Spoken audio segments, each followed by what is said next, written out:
Hey, everybody. Welcome back to Movies You Missed Podcast. This is episode 86, and it's time to deck the halls with Santa's balls. Fa la la la la la la la la. This is our first Christmas episode of the year, and it is Santa-fueled, and I'm very excited for this episode. V, how are you doing today? I'm doing great, and just to let everybody know, it is not a kid-friendly Santa. Absolutely not. Both films are R-rated, and rightfully so, and I can't wait to get into these movies. My goodness gracious. That's right, John. Mine for horrific, gruesome violence, and yours for sheer raunchiness. Absolutely, the raunchiest Christmas movie that I have ever seen on my end anyway. So I'm definitely looking forward to getting into it. But before we do, we go to the movies here at Movies You Missed Podcast, other than discuss the ones that we're going to discuss here for the episode today. V, I think we saw some movies this weekend. Is that correct? We did. All right, let's get into it. V, I believe you and I saw the same movie this weekend, the new John Woo action revenge flick Silent Night. We did. And it sounds like we're both on opposite spectrums of this movie. We are. That's kind of interesting because I got to tell you, I was completely taken with this movie from the first frame. I thought it was awesome. When I saw the trailer and it said Silent Night, I thought he was deaf. I did not know actually what happened to him to make him silent. So I actually liked the entire opening sequence of this movie. I also did not know that Kid Cudi was in this movie. Catalina Sandino Moreno, she is a Colombian actress that I actually very much enjoy watching. She's in a movie called Maria Full of Grace from several years ago. She's in a vignette in Paris Je t'aime. And I thought she was great in this, albeit there is actually almost absolutely no dialogue in this movie. And I was talking to my dad about it last night when we went to the other movie that I will be discussing shortly. The movie actually made it seem a lot more animalistic to me that way. Instead of having dialogue between any character, it was more through expressions and kind of grunting, almost caveman-esque. And I really liked that. And I got emotional a couple of times. I thought some of the action was great. I love how Godlock, Joel Kinnaman, actually just completely 180s. There were a couple tropes that I did not fully agree with. I wasn't behind the whole thing of, the deterioration of the relationship between the man and wife, but overall, I had a very good time. I actually applauded a few times. The theater was packed, and everybody actually seemed to really enjoy it. Okay, well, I actually had a completely different experience, including a packed theater. There were other people in there, but it was like 12 people. Oh, wow. I liked the ambitiousness of making a silent movie. I thought that was really cool. Yeah. And there were elements that I thought were ingredients for a good movie. Mm-hmm.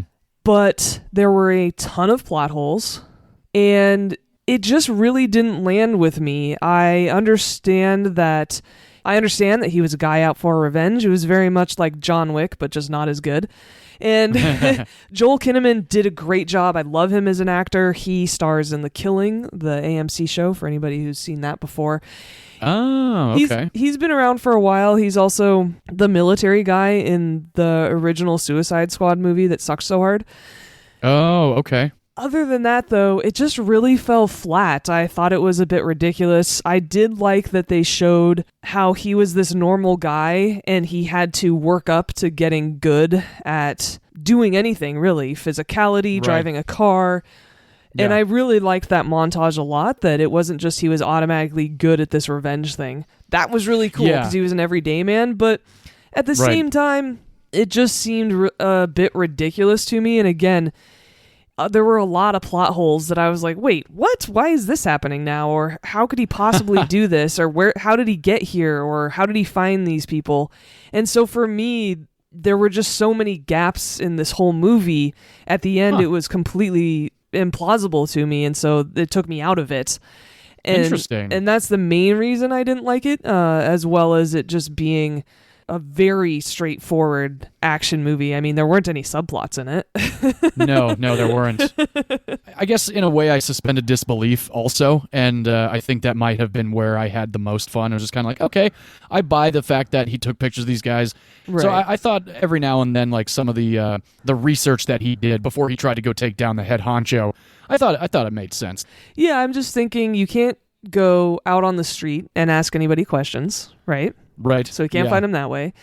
He's a complete loner, so he has no resources whatsoever. He has no ties to police or military. So beyond those plot holes, again, for me, it was just a very one-dimensional action movie because it's this family that you barely find out their first names. You really don't get a big sense of who they are as people. There's no character development other than him becoming this really rageful loner. I guess it's negative character development or backwards character development. But, the cop that's involved, don't know him, don't give a shit about him because there's no exposition on him whatsoever. And that's true. And it took me a while to realize this was even in Texas because there was so little exposition. Let's put it that way. Oh, yeah. I was thinking a long time. I was like, okay, where is this supposed to be set? I don't know. Overall, I think I would give it like a strong B+. I just had a good time, and I liked that a lot of the action was practical. Some of it was definitely CGI, but overall, like the opening, again, I absolutely was like, holy shit, I am in for this ride, and I can't wait to see where this goes. Good. Well, I'm really glad you had a good time. That's the beauty of movies and this podcast is everybody can have different opinions. But I'm glad that you enjoyed yourself and can recommend this movie to some people. I definitely am putting it on the movies you should miss list this year and gave it a D+, C-. It's not terrible, but it's not a movie I would recommend. All right. I get you. Okay. Well, moving on from that, you saw another movie in theaters this weekend. I did. I took my father to see the new Japanese movie Godzilla -1, written and directed by Takashi Yamazaki, starring Minami Hamabe. This movie is a absolute 10 out of 10. Oh my God, this movie is fucking amazing. And we did see it in the 4DX theater. I took my father to his first 4DX experience, and we had nothing but a fantastic time.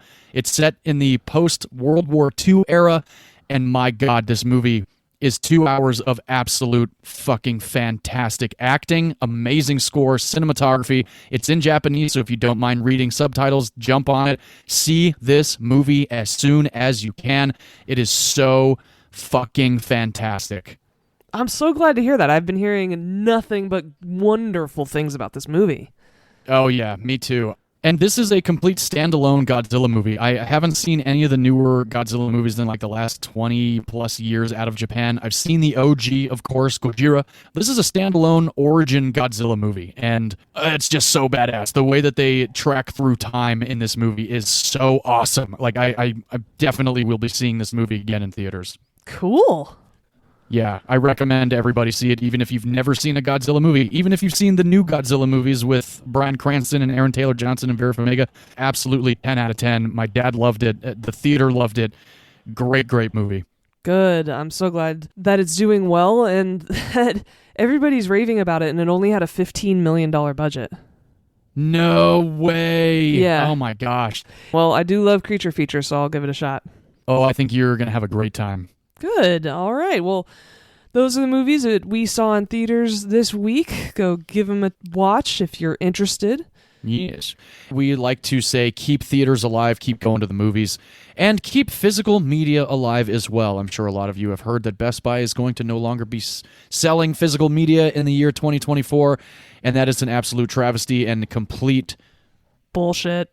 Absolute bullshit on Best Buy's part. So Best Buy, if you're listening, you're kind of fucking up right now. I agree, especially with James Cameron releasing so many of his classics in 4K, including the Abyss Special Edition, which I am so thrilled for. And in fact, the special edition of the Abyss, which I discussed on this podcast, is having a one-night showing tonight.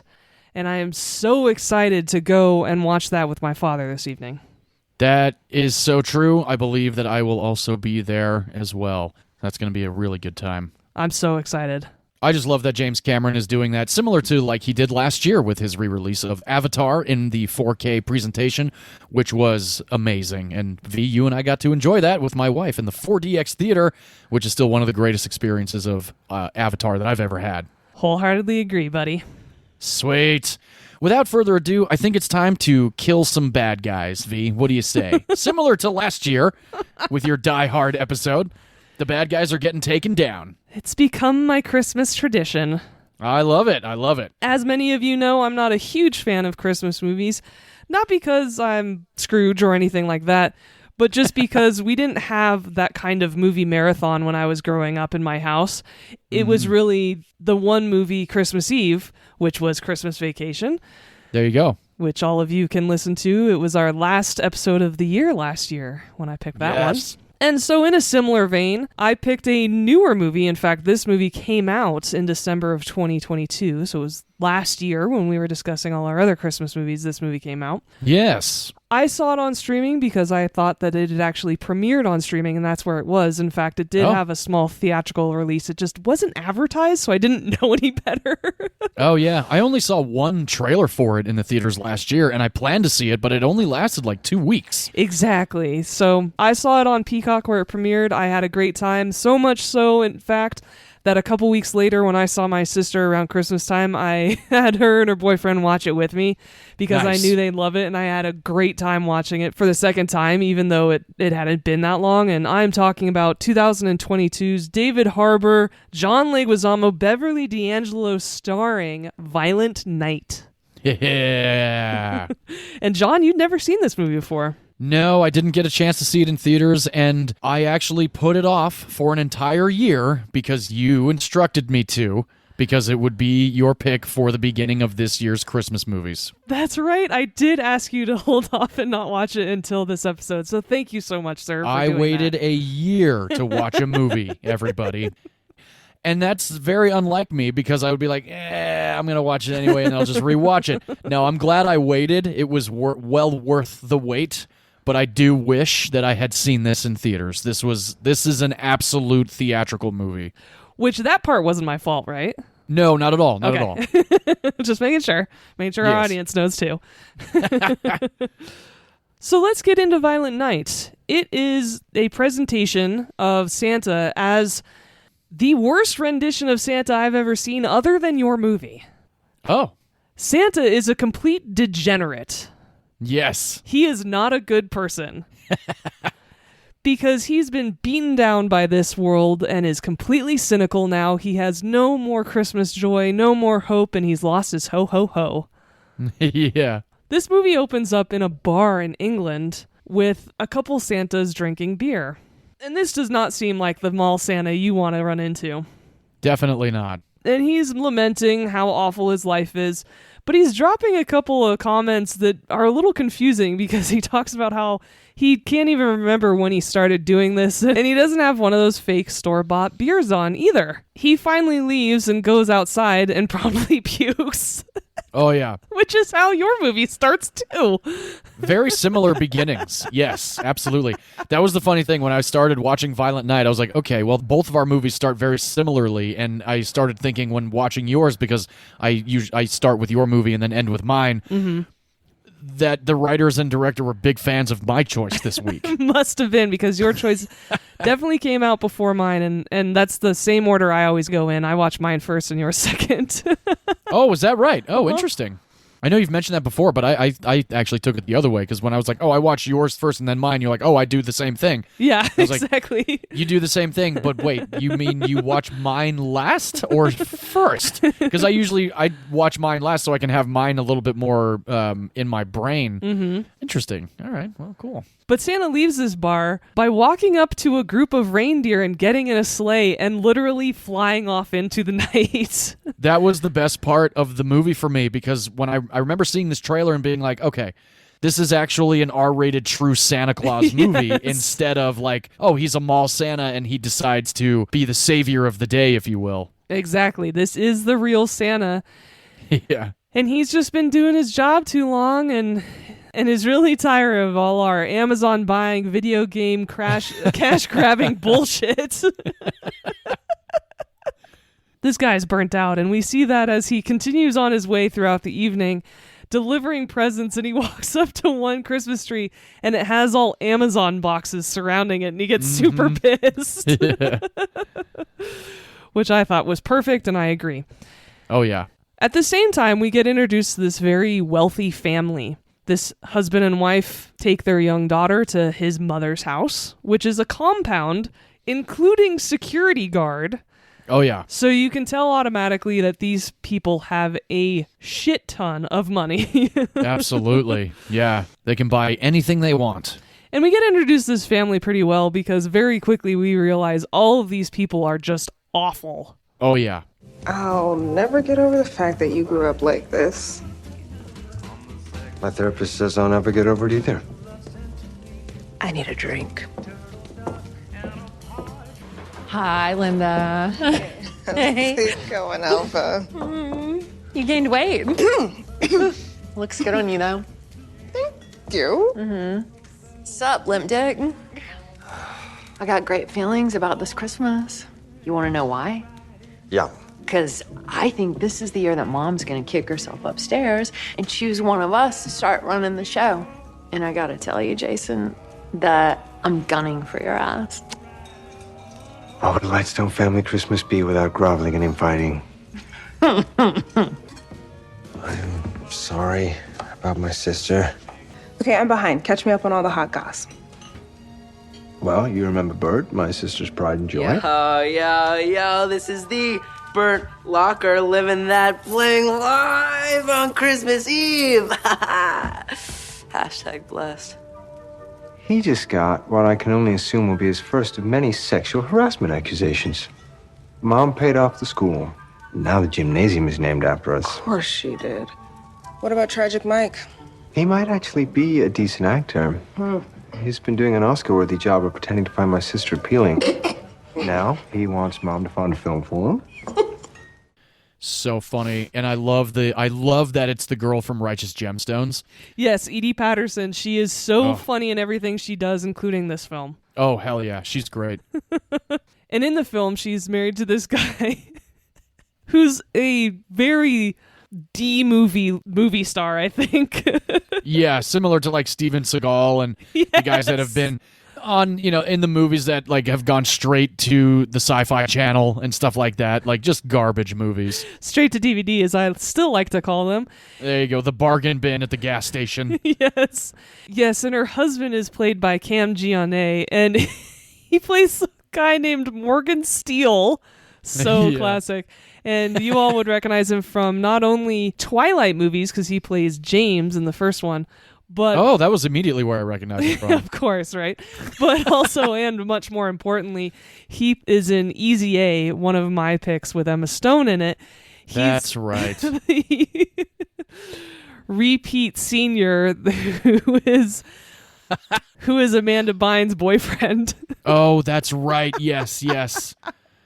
He's such a tool in this movie. Yeah, very much so. But he plays it so well. He does a great job. He's very funny. And everyone in this movie is very funny.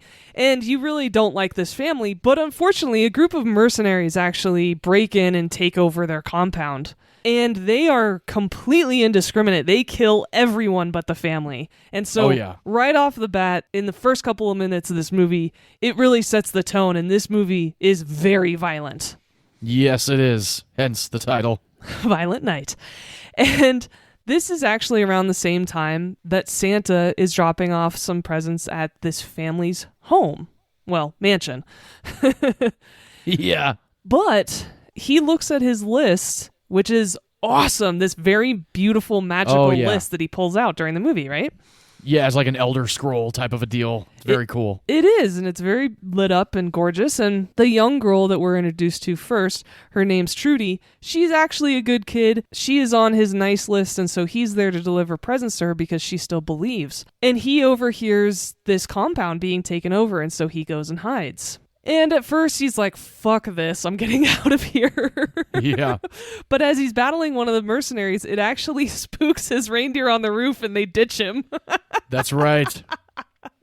He then dispatches that mercenary quite spectacularly through a window. Oh, yeah. And slowly but surely, he actually gets sucked into this situation because Trudy happens to get a hold of him asking for help. Mm-hmm.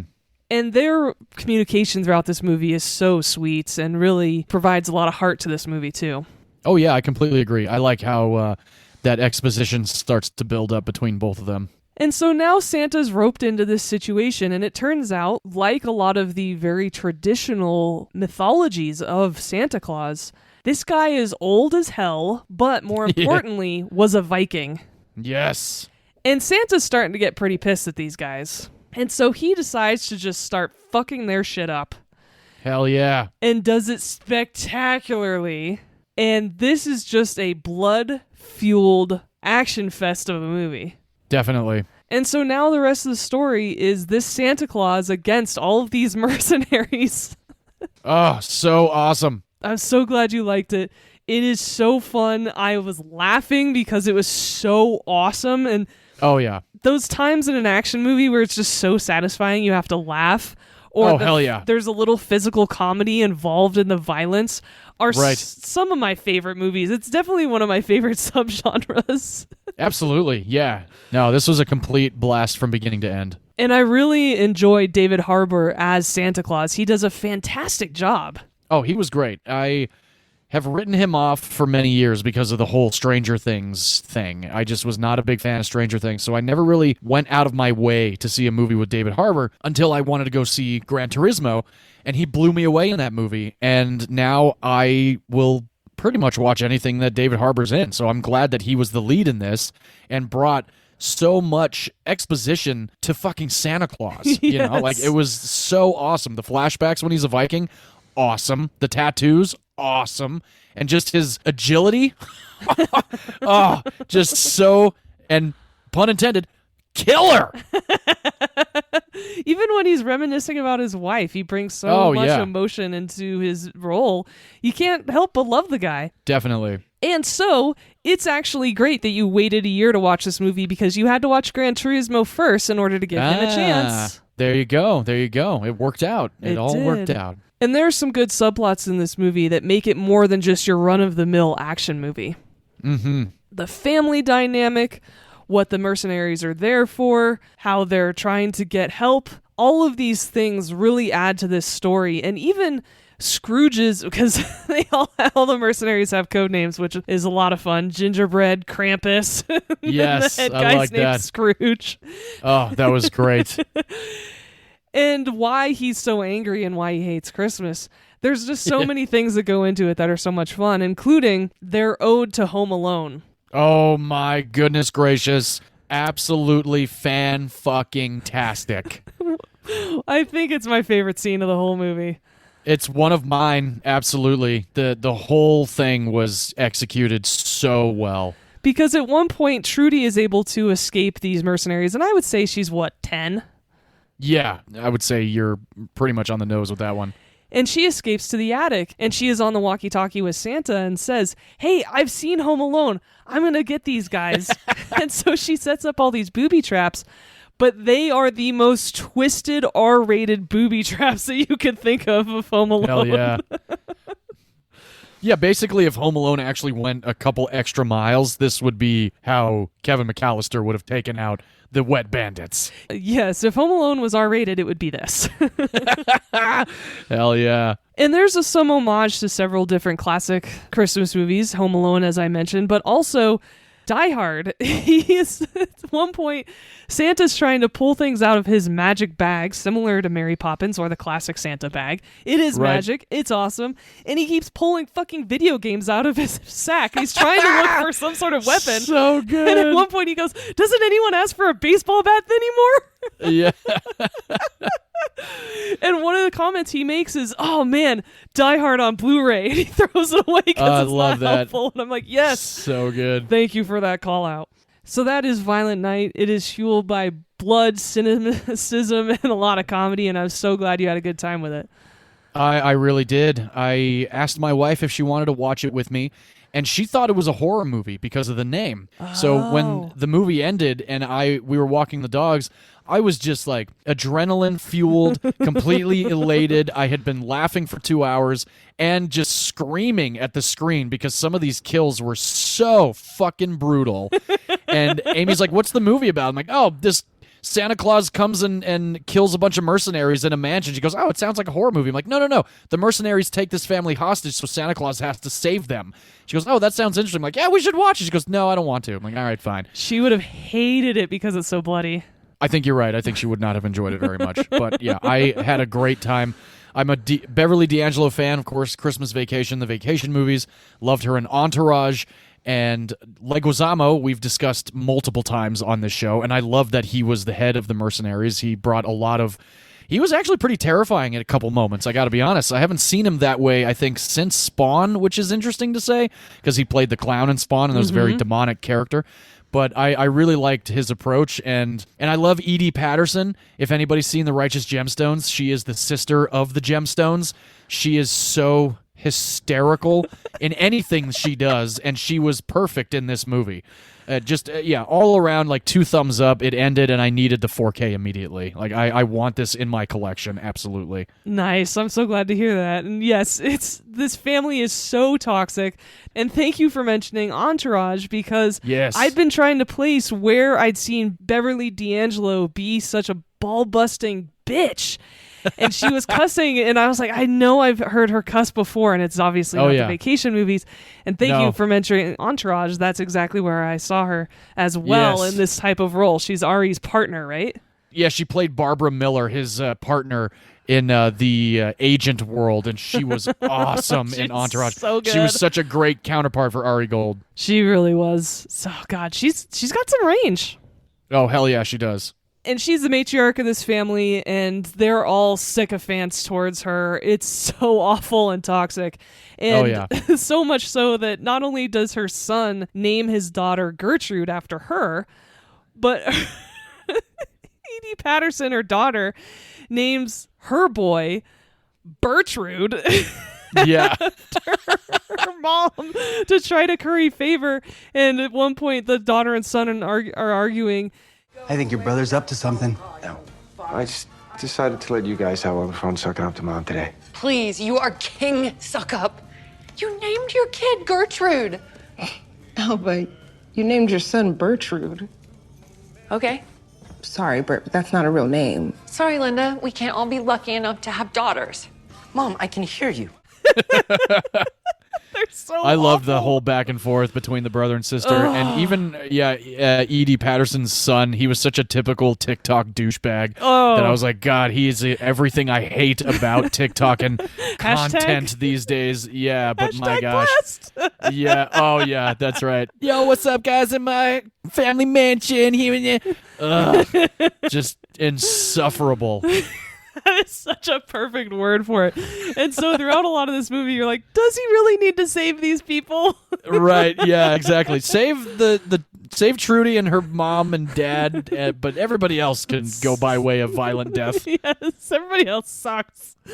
Oh, God. And like you mentioned, John Leguizamo is the head bad guy in this movie. And yes, we've discussed him several times. I've actually not done a movie he's been in, but you have picked two of them. Indeed. You discussed Romeo and Juliet in episode 4. Yeah. And then Spun in our Drug Cinema episode. Hell yes. Last December, he was also in another fantastic movie. He was in The Menu. Oh, that's right. Yes, The Menu. That's a good movie. It's a great movie. It always makes me hungry. Yeah. I definitely want a cheeseburger. He was also in Moulin Rouge, a movie we're big fans of on this podcast.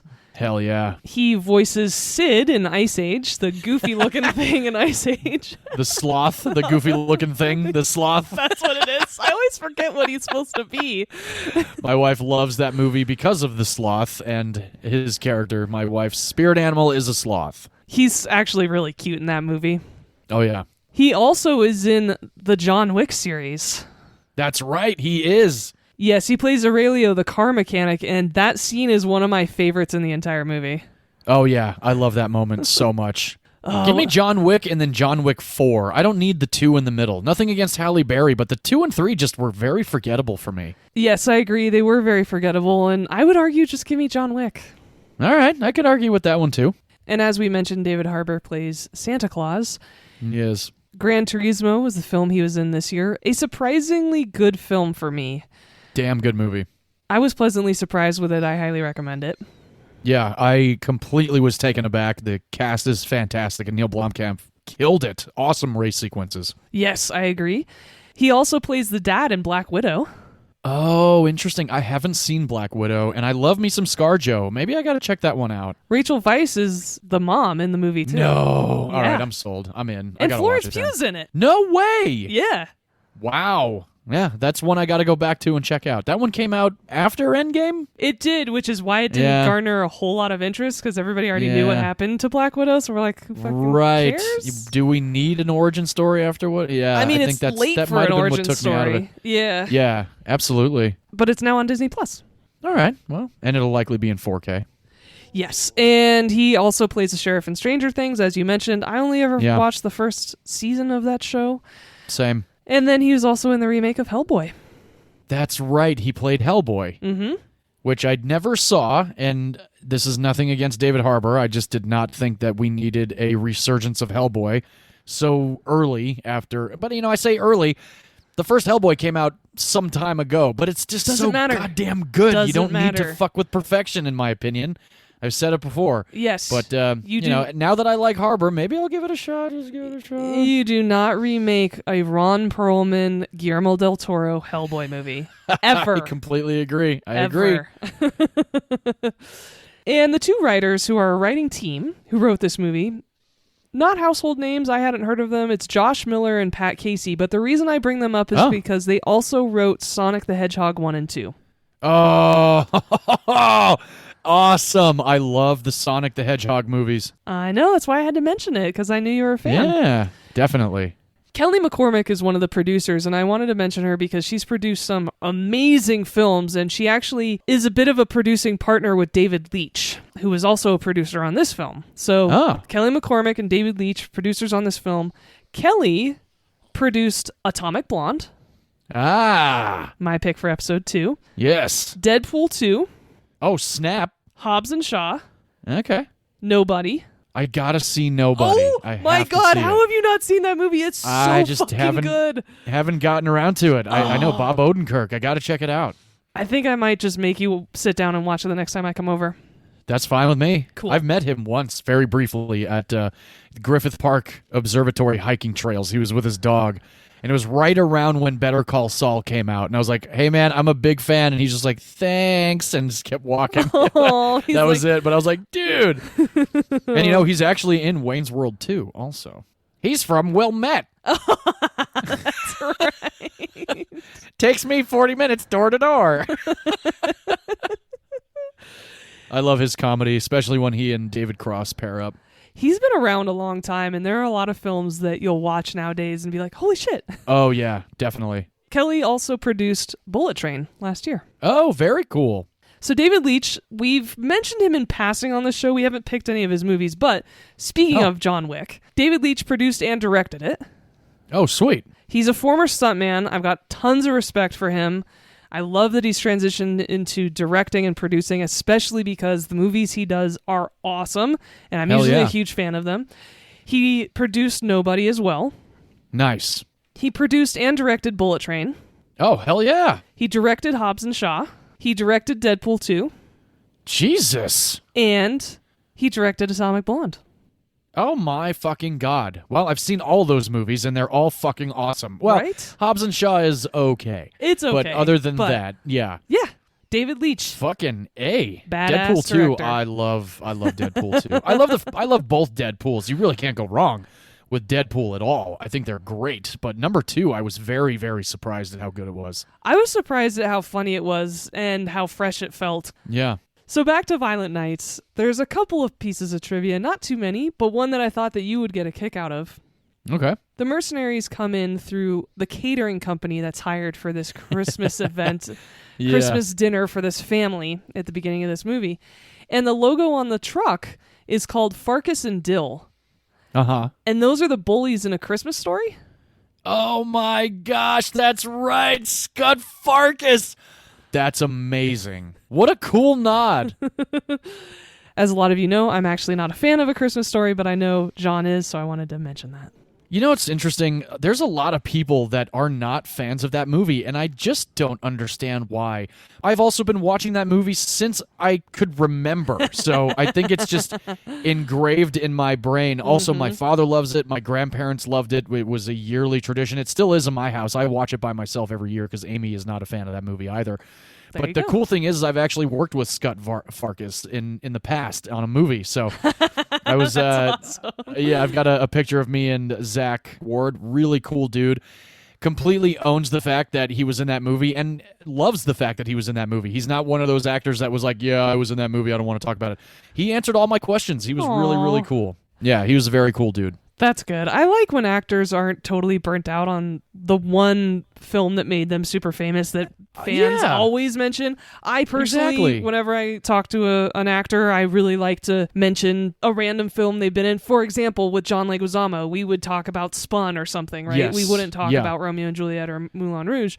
Right. I really like mentioning some of their lesser known works just because A, I'm usually a fan of it, but B, they really like to hear something other than the classic role they played. But it always is really nice when actors do embrace that and they're like, hey, I'm still thankful for the fact that made me famous. Cool. Right. Yeah. So that's nice that he was so cool with you about it. Yeah, he was very cool. And in an interview, the director, Tommy Wirkola, he actually mentioned the homage to Home Alone and the reference in the movie to it. And he said, obviously, when I was a kid, I loved Home Alone. But as you get older, you think, oh, they would die if any of those things happened to them, which you and I discussed last year, right? Yes, we did during Home Alone 2. That's right. And so that was basically his approach to this scene. All right, let's just do traps very similar to Home Alone, but see what actually happens to a human body. Which is exactly what we got to see. That's so awesome. And there's actually a present that's given to Gertrude, the matriarch of this family. Yes. And it's a whiskey. Yes, it is. It's called Oban? Yeah. Oh, yeah. Okay. Yum, yum, yum, yum. It's a single malt scotch from Oban on the West Highlands of Scotland. Yes, that is a Highland single malt Scotch whiskey. Oban has several different expressions. I've had the 14. I've had the Distiller's Collection. Oban is quite lovely. So they did pick a good whiskey for that scene? Oh, yeah. And you know, it's funny. Every time I watch a movie and there's whiskey involved, I'm always like, is it a good one? Is it a good one? Exactly. And, you know, a lot of people, when watching John Wick, they're like, oh, John Wick drinks Blanton's, which is a bourbon out of Buffalo Trace. And the other night I was watching my pick, and my character drinks Old Grandad, which is a bonded 100 proof, 50% ABV high rye mash bill bourbon, which is a great bourbon. So, yeah, I love when in the movies they actually hand over a good bottle. And that's another thing that I like. They actually name the whiskey. It's not like, oh, give me a whiskey.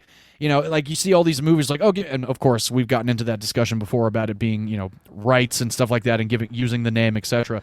So it was cool that we got to see the label of the Oban and Beverly D'Angelo's character be happy with it. Yes, that's true. One of our pet peeves in movies is when someone saunters up to a bar and says, give me a beer, and the bartender just gives them a random beer. Gives them a random fucking beer. It's like, well, we've got 13 bottles and 24 taps. Which one do you want? Just give me the bottle that's $2.50, I guess. I'll take the Miller High Life. The champagne of beers. Which actually is discussed quite heavily in The Holdovers, which I thought was great. Really? Yeah. Every time they go out to dinner, the kid tries to order a Miller High Life because it's the champagne of beers. And I was like, oh, hell yeah. And so Cam Giannet, who plays Morgan Steele, the douchebag actor in this movie, he actually is based on Mark Wahlberg. No way. Yeah, I know you mentioned Steven Seagal, but it's actually Mark Wahlberg who he's based on. That is hysterical. Because not only does he star in a bunch of films about the military, but also he mentions, now this is actually messed up, he mentions in the movie, Morgan Steele does, that he could have stopped the hijackers on 9/11 had he been on board the plane, right? Right. Mark Wahlberg made that comment in 2012. Whoa. Yeah. He later apologized for it, but still, so shitty. Yeah, that's pretty twisted, man. Yeah, so I'm a Wahlberg fan, but that's a bit intense. As a lot of our audience knows, I'm not a big fan of him as an actor or honestly much as a person either. But no. But it is what it is. He has been in some good movies. I respect that. Yeah. And so I'm really glad that you like this movie because Kelly McCormick has confirmed that everyone involved is intending to make a sequel. Oh, hell yes. Awesome. That is a movie that I would definitely sequel. Same. And I cannot wait to see what other shenanigans this Santa can get into. I'm so glad you enjoyed the film. I can tell you that it had a budget of only $20 million. Oh, wow. Which is not that much considering all the people who are in it, the set, There was a ton of costuming, visual effects, all those blood and guts. There's a lot that went into this movie, all these action sequences, so I'm very impressed that they made it for only $20 million. It did not feel like a $20 million movie. No, it definitely did not. It's very impressive. They stretched the dollar pretty well. They did, and so Marvel and Disney, maybe you should take note and stop having these ballooned budgets. I swear, I feel like there's some accounting sleazy trick going on for Disney to be either writing something off or not pay as much as taxes or something by ballooning out these budgets. Because some of them, I'm like, there's no way this budget was that much. Right. So because it was on a $20 million budget, it had a great opportunity to make some money. It made $50 million in the U.S. Nice. And $76 million worldwide. Damn, that's pretty good. So it did well, yeah. Yeah, I was Hell yeah. very happy for it. And so right now you can actually stream it on Amazon Prime. That was how I watched it. But you're going to get a physical copy of it, apparently. That's the plan, definitely. Nice. Well, I'm glad you enjoyed it. Thank you very much for waiting for me so you could watch it for the podcast. And it sounds like this will be a regular Christmas staple for the both of us moving forward. I think so. Absolutely. Awesome. Well, thank you for letting me discuss it. And now I'm very happy to roast some more chestnuts on an open fire and discuss your film. Sounds good to me. Let's get into it. I chose a film that if you are a regular listener and listened to last week's episode, you would know what I chose for this week. But if you are not, welcome to Movies You Missed Podcast in our first Christmas episode of 2023. I chose a film from 2003. This film is now 20 years old, which is pretty crazy to think about. I saw this movie in theaters with my buddies Alex and Kingsley. Actually, Kingsley told us that this was a movie that we should all go see, so we did. This movie's written by Glenn Ficarra and John Requa. I hope I'm pronouncing John Requa's last name correctly. This film is directed by Terry Zwigoff, starring Billy Bob Thornton, Bernie Mac, Lauren Graham, John Ritter, Tony Cox, Brett Kelly, and Cloris Leachman. This film is called Bad Santa, everybody. Oh my God, that was Cloris Leachman! Oh yes. My God, how did I did throughout the entire movie, I never made that connection. Oh. Are you serious? She looked so awful! She did, with the long hair and the moo-moo and everything. Oh my God! Yep, that was Grandma Cloris Leachman. I can only imagine how much fun she had making this movie, even though she's in the movie for maybe 3 minutes of the entirety of this hour-and-a-half movie. So good. Bad Santa. If you haven't seen it, here's a quick rundown for you. This movie is raunchy. This movie is offensive. This movie is fucked up. But it's also gut-bustingly hysterical. I have not watched Bad Santa in several years. And when Vee chose Violent Night, I was like, okay, I got to go with an R-rated Christmas movie. What's one that I can choose? I think Bad Santa kind of fits the bill, mainly because of the R-rated aspect. Now, these are two completely different movies. There's no murder, there's no bloody action going on in Bad Santa, but there's some fucking crazy dialogue in this movie, and some crazy scenarios. So if you haven't seen it, just a brief rundown, like I said, for you. Billy Bob Thornton plays Willie, and Tony Cox plays Marcus. They are partners in crime, and in the true sense of the word. They are con men. Basically, every year they hop around the United States and get hired at different malls to play Santa and Santa's elf. And we find out that the reason they do this is because at the end of the season, they end up robbing the malls that they are working at. They break the safe open, they take the money. Marcus goes shopping for his wife, overnight. He starts grabbing her all the lingerie and clothing that she wants and all the pots and pans and all this kind of shit. Yeah, so the end of the first heist, they end up disappearing. They go off on their own adventures. Willie's saying that, maybe this is my last year. I'm not really sure, but I think I'm going to quit drinking. Marcus says, bullshit, you're not going to quit drinking. You're just going to be this miserable, sad sack of shit that you've been every year since I've known you.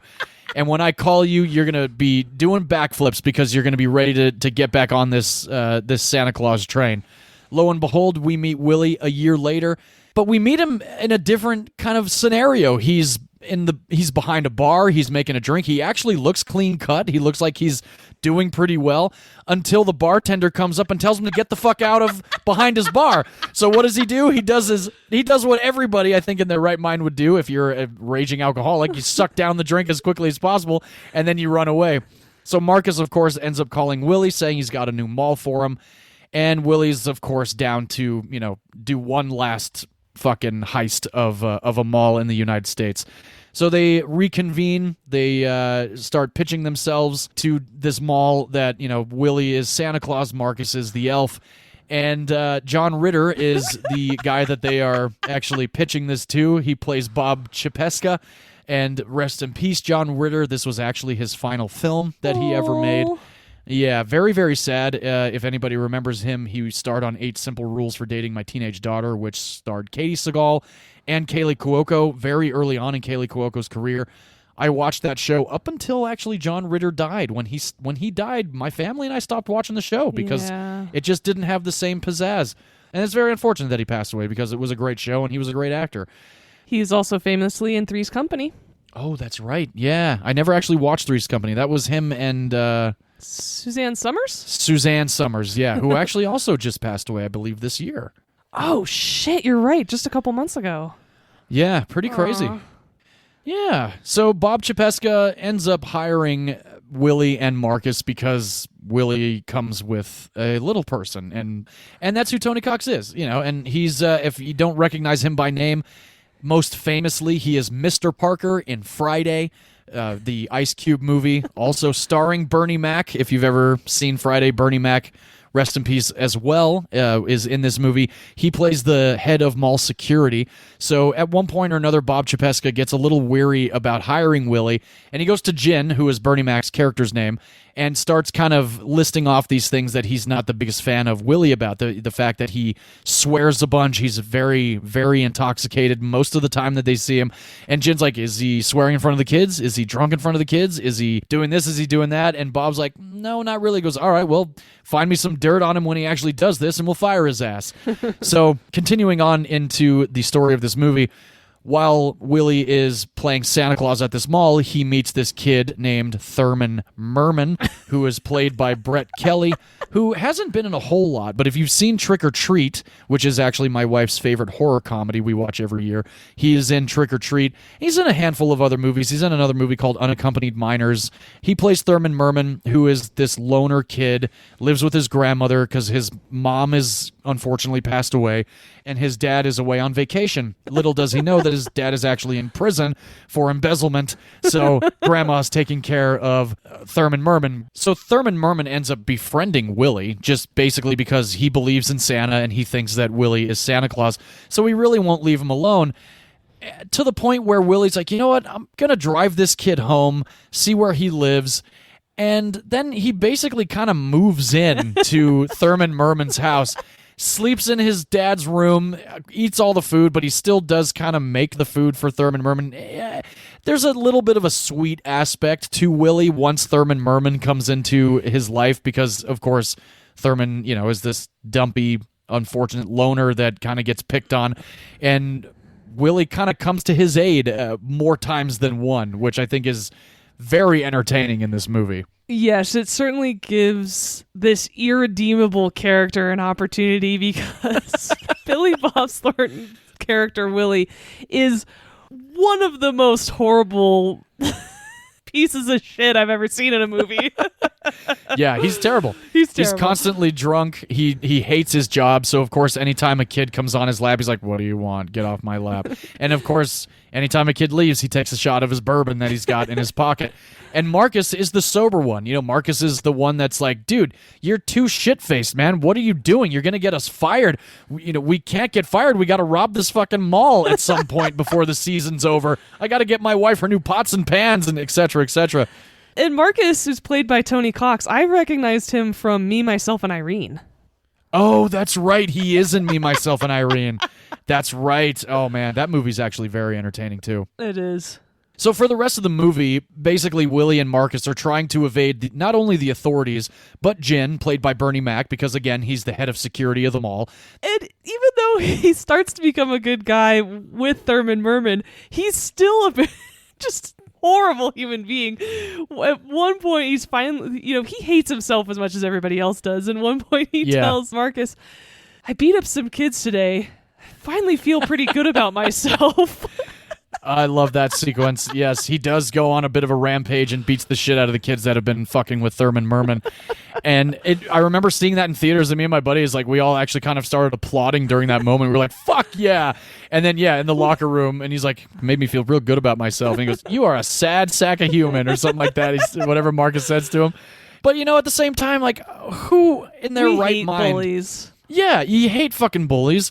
And, the fact that Billy Bob Thornton, this drunk fucking loner POS, is beating on, like, 13-year-olds because they're fucking with this 8-year-old is awesome. And, it's like the one redeeming quality that he has in this movie. And you're kind of like, okay, maybe he is a little bit human. Maybe he actually does care about somebody other than himself, even though he truly doesn't give a shit about himself at all. No. And he says that many times in the movie.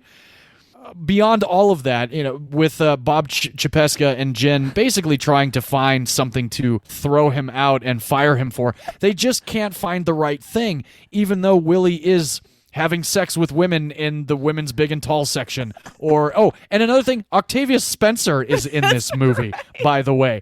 Octavia Spencer, in one of her very early roles, has maybe a 1.5-minute scene with Billy Bob Thornton outside of his motel, which is a funny fucking scene. And at one point, he does meet Lauren Graham, who plays Sue.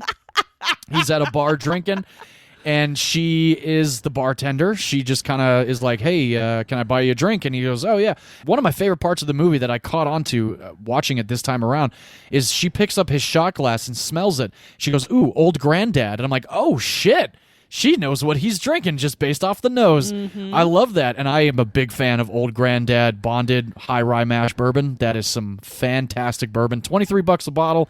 It's awesome. And I'm sure a lot of our audience that may not know this would love to know that, yes, Billy Bob Thornton was fucked up during majority of the production of this movie. He would have wine for breakfast. He would have mimosas for breakfast. He would also take shots in between takes. So majority of the intoxication that we see on screen is true. I think that's, method acting, right? We've talked about it before.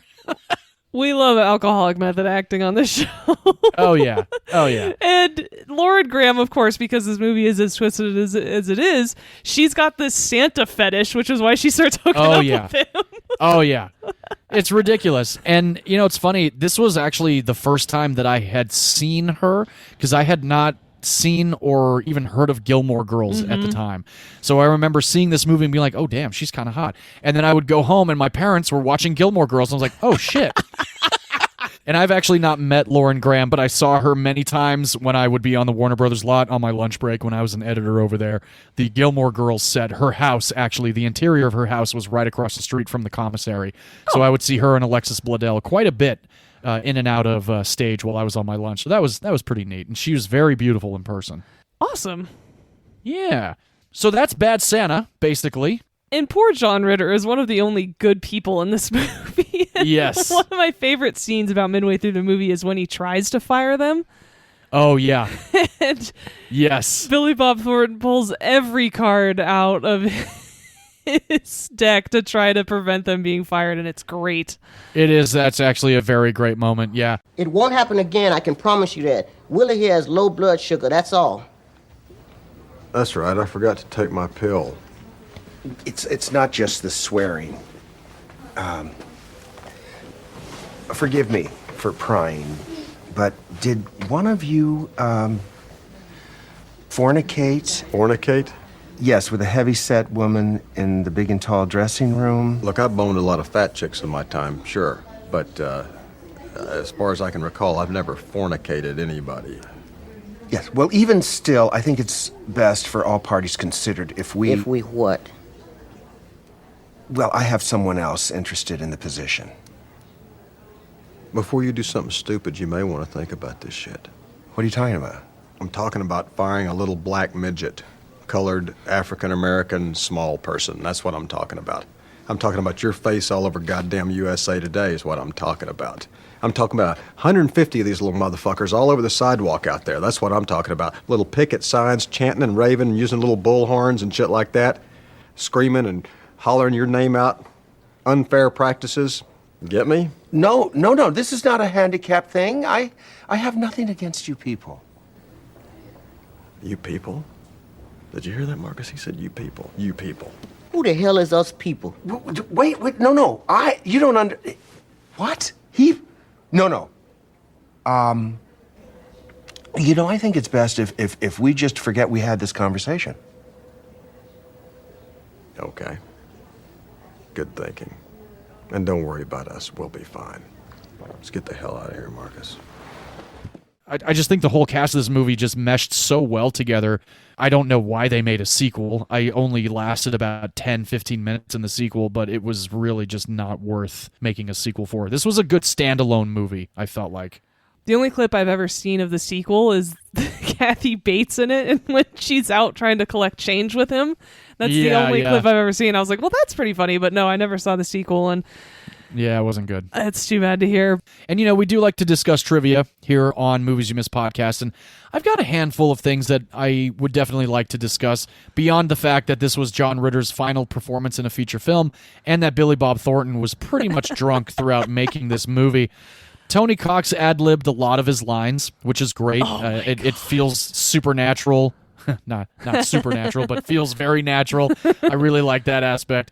Billy Bob Thornton's actually even said that after this movie came out, he's had a lot of kids come up to him and tell him that they like this movie, and all he's ever said to them was like, your parents need some help because they let you watch that movie. Like, there would be no way in hell if my parents had ever seen this movie, which I know they have not and never will. But if I was 10, even if I was 15, they would probably not let me watch this movie. And I actually went to this movie under the guise of seeing another movie because it came out in 2003, and I think I was only 16. So they weren't checking IDs as, harshly as they did a couple of years later. But my buddies and I were like, we look like we could get through. And we actually were able to buy the tickets for Bad Santa without getting carded. And it was us three and I think like 4 or 5 other people in the theater. But it was just, we were all just dying from laughing so damn hard. And this was actually before I was a stoner. So I was completely sober watching this movie, and I fucking laughed my entire ass off. I was sober watching it the other night as well, and I too laughed. Well, I wasn't sober when I watched it. I had a glass of bourbon with me. Of course. So I had that going for me. If it was Old Granddad, that would have just been a full circle event. I would have actually really liked that. So next time I watch this movie, I'm going to have a bottle of Old Granddad. Yes, definitely. I'm not going to drink the whole bottle of Old Granddad. I am not that much of a lush. I will have a pour. There's no way I could drink like Billy Bob Thornton does in this movie. I would be fucking dead. He should be dead after drinking in this movie. Yes. I know. And of course, in most movies, as we know, that the alcohol is usually apple juice or grape juice or something like that. And there's no confirmation that he's not actually drinking true alcohol in the scenes, but he was died. Intoxicated. Yeah, there's just so much drinking in this movie. It's like, my gosh. He wakes up and like rolls over and takes a huge gulp from his vodka bottle on the bedside table. And it's like, man, that's a way to start your day. Oh, God, that is not the breakfast of champions. No, it is not. Now, the dialogue in this movie is very offensive. It's very vulgar as well. And, it's funny. I've only ever mentioned, I think, one other time the use of the word fuck went over like 150. And I believe that was with Superbad. I think that was in like the high hundreds, low 200s. This movie actually uses fuck 159 times. But if you were to watch the unrated version, it uses it 11 more times to make it 170 uses of the word fuck. And shit is used 31 times. And I think shit is kind of one of those words that has made it into so many PG movies that can it really be considered a swear word anymore? Because even in that South Park episode where the cops were going to say shit on TV for the first time, they had that shit counter. And they got up to like 50 times, I think, in South Park on, like national television that they were able to say a swear over damn or hell. So I thought that was pretty funny. That was such a good episode. I remember that cultural moment. Yeah, that was great. The screenplay was revised a couple of times by the Coen brothers, which is pretty awesome. Yeah, and it's interesting. One of my favorite movies of theirs is The Big Lebowski, and I think every other word is fuck. And not that, but I think just the outrageousness of Coen brothers movies. We've discussed Ballad of Buster Scruggs, and just we will likely discuss Fargo, I'm sure, in the future, and Big Lebowski. There's just such crazy scenarios that the Coen brothers, I feel like this would have actually been written by them without them being on the revised side. So I think that the writers actually did a very good job. Now, granted, we're talking about revisions, but I still think that overall the script worked out very well from beginning to end. It's very good. It's it's a solid 3-parter. You got your first act, second act, and third act. And there really just was no need for the sequel. But overall, like as a standalone movie, this movie is very entertaining. Of course, if you're an adult and you can handle this kind of comedy. Yes. Definitely good to caution our audience on that one. Absolutely. And another thing that I found, I think this might be the most fascinating bit of trivia that I found, was there were other actors in consideration to play Willie. Now, the first one that actually was offered the role had to turn it down because he was already slated to be in a Nancy Meyers movie that I very much enjoy. Jack Nicholson was in consideration to be Willie in this movie. And in a pseudo-universe, this would work with Jack Nicholson abso-fucking-lutely. I think he would have killed this movie. Not that Billy Bob doesn't. Billy is fucking fantastic. His Oscar-winning turn in Armageddon was amazing. So, of course, Bad Santa comes along years later and he kills it as well. Another thing about Billy Bob Thornton and John Ritter is they actually worked together on Billy Bob Thornton's directorial debut, Sling Blade, from the early 90s, which I have not seen, but I hear is a wonderful movie. I haven't seen it either, but that's cool to know that John Ritter was in it too. Yeah, supposed to be a pretty good flick. Given I've sine Jack Nicholson's comedic turn in Anger Management, I could totally see him in this movie because he's crass in Anger Management too. You've got to watch that movie. I got to check out Anger Management. Other actors that were in consideration to play Willie, Dennis Leary. Yes, definitely. Totally could see Dennis Leary killing this role. Yes. Oh my God, that's the alternate I would pick for sure. All right. Well, there's a couple more that I'm going to be straight up. I think all of these would have worked fantastically. So not only do we have Jack Nicholson, completely could have done it. Dennis Leary, absolutely. James Gandolfini, 100%. No. Oh, come on. I could totally see him. I am a fan of Surviving Christmas with him and Catherine O'Hara and Ben Affleck. I think he could have done a pretty good job in Bad Santa playing Willie if they had gotten him for it. He's not raunchy enough. He doesn't fit that vibe enough. I think he could have, though. I feel like he could have. If they, had him not shave for a little bit, I think he would have done it. But again, who knows? Maybe I could be wrong. Robert De Niro was also in consideration. No, what? I think De Niro could have been fun. I saw Bad Grandpa, and I gotta tell you, I laughed a couple of times with him and Zac Efron. I thought it was pretty entertaining. It's not a good movie, but it was entertaining here and there. He's not enough of a dirtbag. See, but he plays all these gangsters back in the early 90s. There's a difference. There's a difference, right? So, gangster, he's a bad guy, right? But he's got style. He's still got some class. He's got suits. Dirtbags are ones that you've scraped off the side of the gutter. And Dennis Leary and Billy Bob are the ones that do that. All right. This final one, I think, could have absolutely worked because he is the lead of one of my favorite shows that I had the absolute pleasure of working on season 9 of from the HBO repertoire of fantastic shows. He's the creator of one of the greatest sitcoms ever made, Seinfeld. Larry fucking David was in consideration to play Willie. No. And I'm going to tell you right now, I think it would have been awesome. I would have loved to have seen Larry David in this role. You can picture Larry David having sex with a woman in a changing room. Yeah, absolutely. You only see their feet. It's it's not that much. No. I totally could have. Oh my God. Only because the comedy in Curb Your Enthusiasm is so off the chain, outrageous scenarios. I just think that Larry David could have completely had a great time making this movie and bringing that character to life. Now, Cheryl Hines, I could picture in Lauren Graham's role. That would have been interesting. Larry David and Cheryl Hines. Interesting.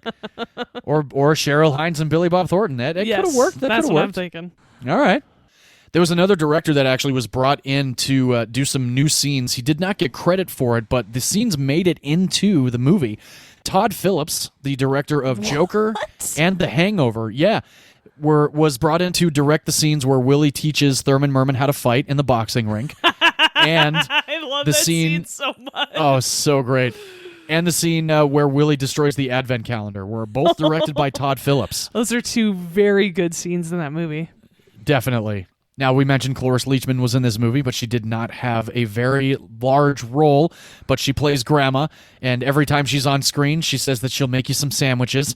And apparently, Brett Kelly, every time he grows his hair out, because he apparently started shaving his head or cutting it a lot closer to his head than, the little bit of curly hair action that he has in this movie, people will approach him and ask him if they can make him some sandwiches. And I think that that's actually kind of cute. That's really cute. Yeah, it's pretty funny. Better than them trying to give him a wedgie like the bullies in this movie. Oh, gosh, I know. Seriously. And a cool thing also about making this movie was we all know that Brett Kelly, who plays Thurman Merman, is very young in this movie, right? Yeah, I was wondering about this. Yeah, he's definitely a young kid, and there's nothing wrong with that. There's a lot of young kids that are in R-rated movies, especially comedies and action movies, i.e. your movie, Violent Night. That young lady was in that movie. And, True. It kind of makes me think like, okay, she went to the premiere with her parents. Did they let her watch the movie? Or did they not? I always wonder that kind of stuff. And I don't have any information if Brett Kelly's parents let him watch this movie, but something tells me they probably did, because it was his first role in a large Hollywood-type movie. And he was only 10 years old, actually, during the production of this movie. He was born in 1993. Movie came out in 2003, so he might have been about 9 during the production. So when the movie was actually released, he was 10 years old. So I'm just very curious if his parents were like, oh, let's go to the premiere and watch your movie. Oh, I hope not. They had to have at least read the script, Like, I got to imagine, like, these parents they like, were oh, yeah, let's probably just put him in a there. movie. Yeah, they likely were on set, too. Yeah. But both Terry Zwigoff and Billy Bob Thornton became very protective of him throughout the entire production. They wanted to make sure that he was comfortable and felt safe and was having a good time on the production days, because Willie is not the nicest fucking guy to him for the first half hour of this movie. Or entirety of it. Pretty much entirety. He's talking to him like he's a piece of shit, which is actually kind of a nice moment in the movie later on when Thurman's like, yeah, well, I'm just a big dumb fat idiot. And he goes, God damn it, man. Well, listen to this.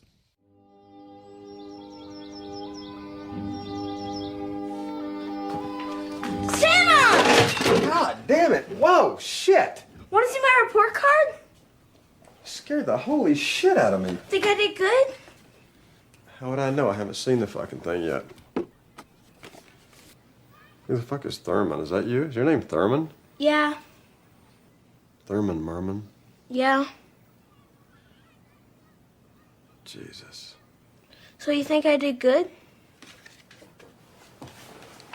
The fuck do you care what I think, huh? Hell, I guess you did better than I did. I never got any B's. I thought maybe at least since I did good in school, maybe you'd bring me a present. Because last year and the year before that, you didn't bring me any presents. Even though I'm a dipshit loser. Jesus fucking Christ, kid. Why do you talk about yourself that way? Yes, that is definitely something we all need to be reminded of from time to time. Yeah, and I think it's hilarious too. Similarly to when Willie beats up the kids, it's like, oh, okay, he does kind of have like a little bit of a soft spot, and there's a little bit of humanity in him, and he's not just fueled by liquor and cigarettes. And hookers. And hookers. Exactly. This movie just cracks me up. So that's Bad Santa in a nutshell, story-wise, and a little bit of the trivia that I was able to muster up. If you haven't seen it, check it out. It's currently streaming on Paramount Plus right now. That's how I watched it. There you go. That's how I watched it as well. And it's been one of those movies that I have always been like, I should get this movie. I should own this movie. But I feel weird like owning it for some strange reason. I don't know why that's the case, but I think I just need to buy it now and have it. Probably because it's so raunchy, you still have that guilt from your parents. Like, oh, I'm it's not possible. supposed to have this movie. Yeah, I think you might be right.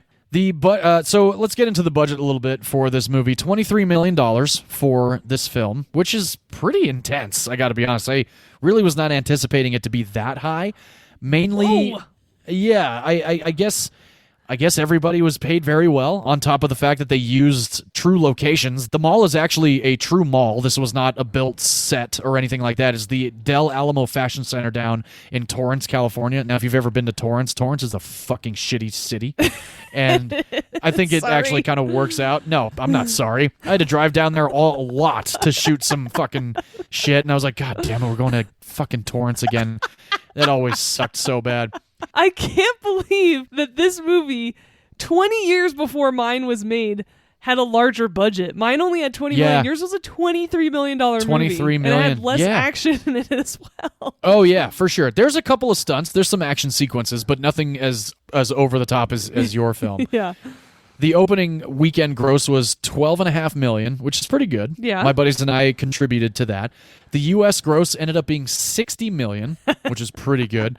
And the worldwide gross for Bad Santa ended up being $76.4 million. So the movie did pretty damn well. That's the same as the worldwide gross for my movie. There you go. Look at that. Nice. And the movie came out just after Thanksgiving, November 26th of 2003 here in the United States. So it's we pretty much just hit the 20-year mark exactly for Bad Santa, which is pretty awesome. Mm-hmm.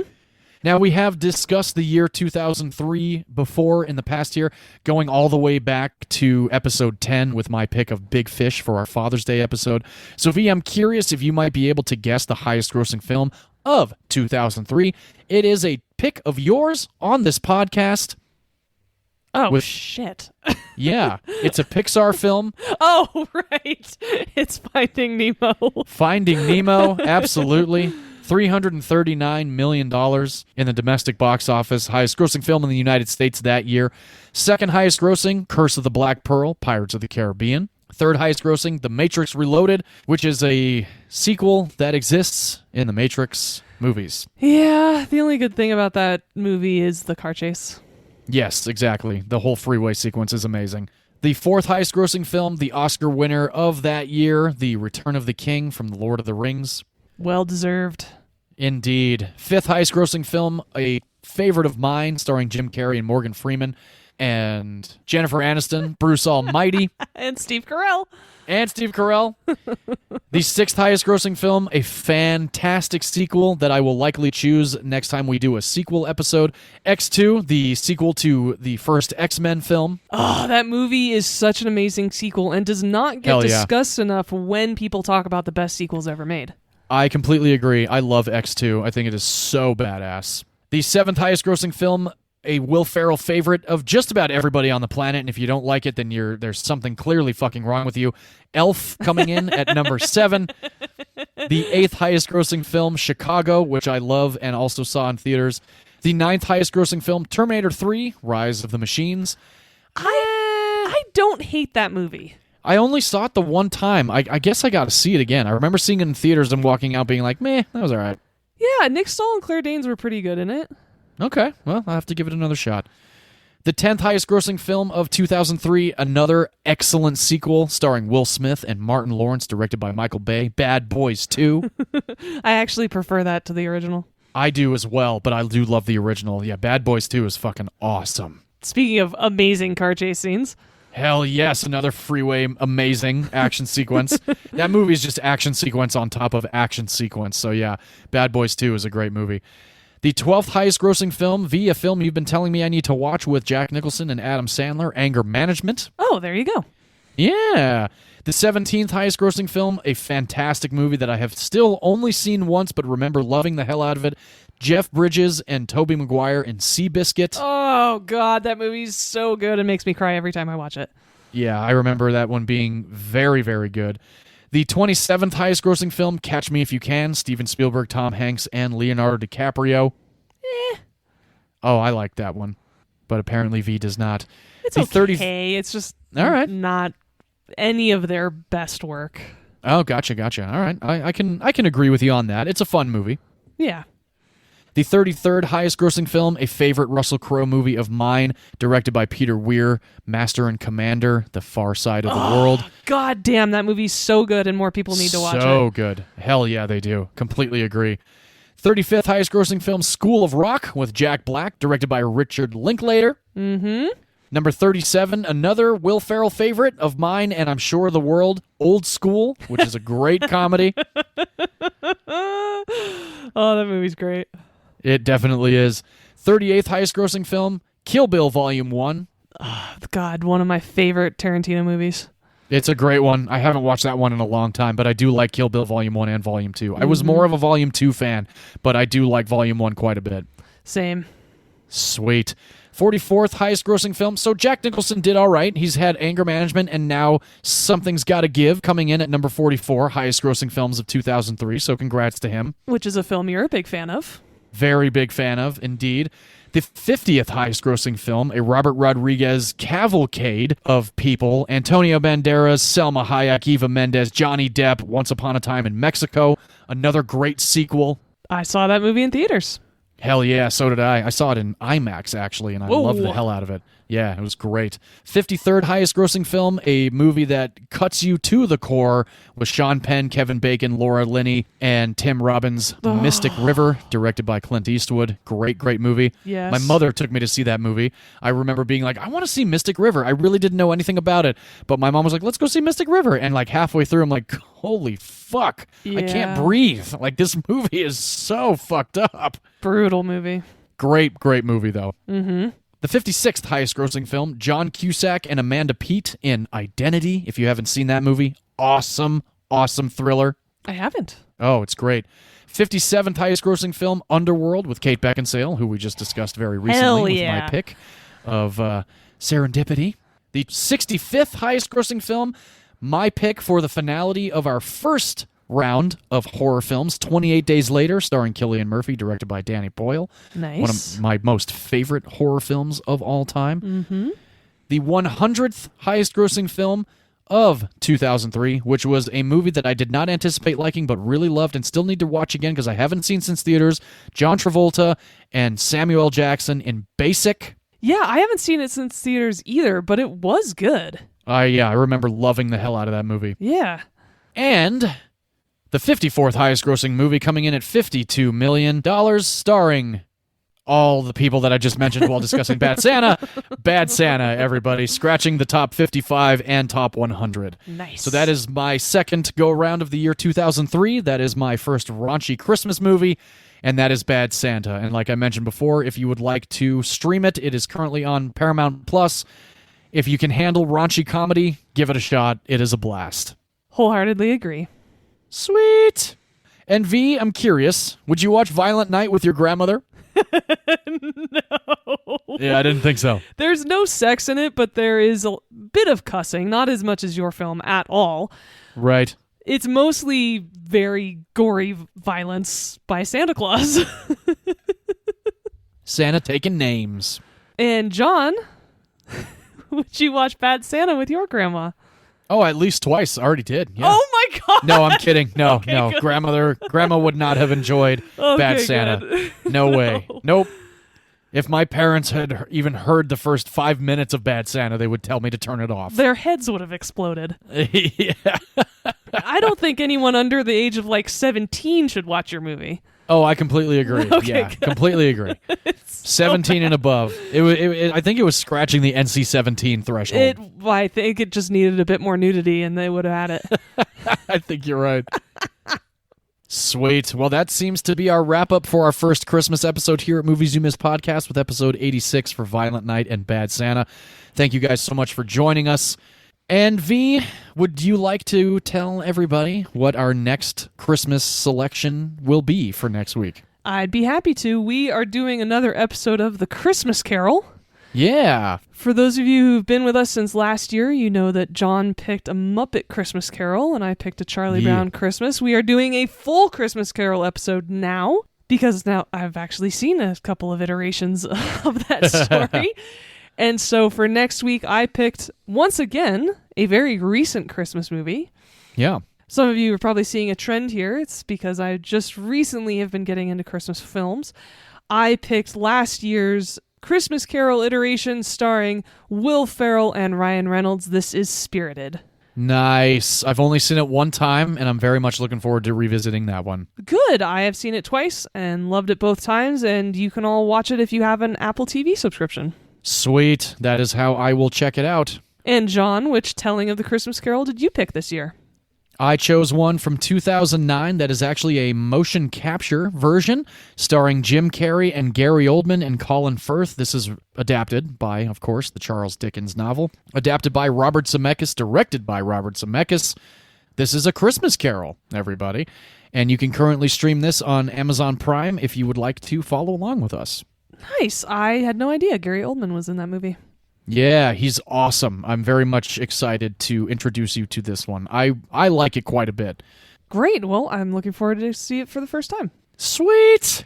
Well, that about does it here for episode 86, our first Christmas episode. Jingle, jingle all the way, everybody. I hope that was an entertaining one for you. And we look forward to next week. Please do rate, review, subscribe. We're having a lot of fun on Twitter lately, as well as Instagram. So do come hang out with us. Check out our reels on Instagram and TikTok of the movies that we go see here and there between recordings. And as always, here at Movies You Miss Podcast, we like to close out with film is a form of art. And in art, all opinions are valid, except if you think. It's okay to have commercials before the movie or previews in a movie theater. Oh, yes, fully agreed on that one. I'm paying money. I don't want to see commercials. I hate commercials so much. Yeah, I'm getting really tired of watching 3 trailers and getting 2 more commercials and then 3 more trailers. Give me the trailers and give me the movie. Yes, paid good money for it. Indeed. Well, that does it here for us, guys. Thank you very much. Hopefully you guys are staying warm out there. We'll see you next week. Cheers, everybody. Bye-bye.